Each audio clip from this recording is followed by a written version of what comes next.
Takole, tule še imamo pa enih par vaj, ki vam jih predajam v samostojno delo.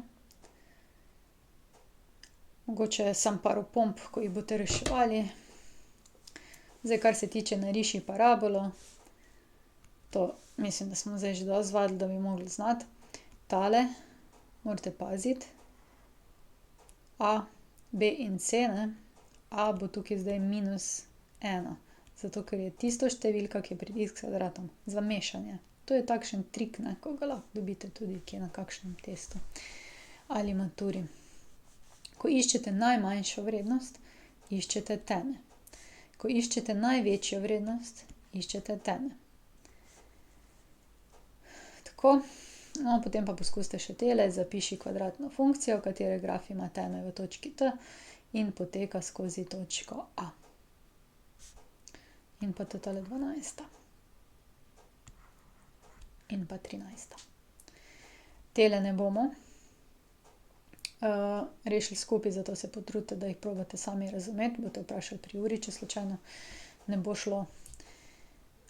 Tele 3 bomo pa potem še rešili v naslednjem videu.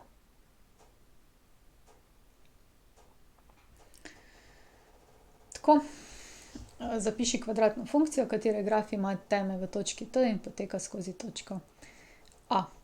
Pa dajmo poskusiti z B primerom. Bom ga tule rešila.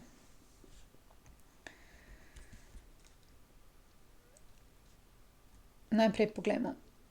Ker imamo teme pa točko A, potem bo verjetno najboljše, da zapišemo funkcijo, ki je v temenski obliki.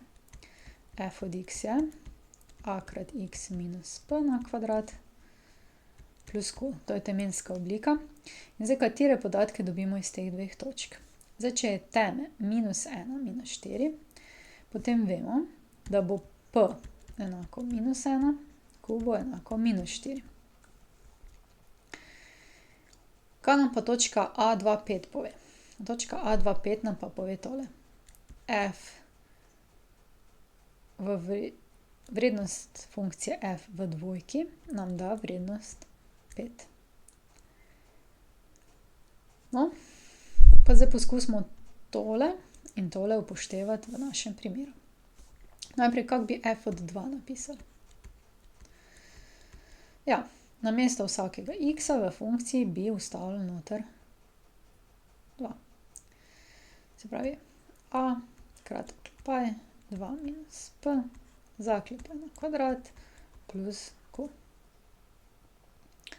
Zdaj pa nadomestimo še vse tisto, kar vemo s številkami. F od 2 je 5. Se pravi, f od 2 je 5. A ga nimamo. 2 je že bilo prej, ne? Minus, koliko je pa p? P je pa -1. Vstavimo noter -1. Pa plus q. Se pravi plus in vstavimo -4. Zdaj pa tole malo polepšamo in opazimo, da v bistvu moramo vzeti, da moramo iz te enačbe rešiti samo a. Bom tule gor nadaljevala. Se pravi, imamo 5 je a, to je zdaj 2 plus 1 je 3 na kvadrat minus 4. 5 je a krat 9 minus 4.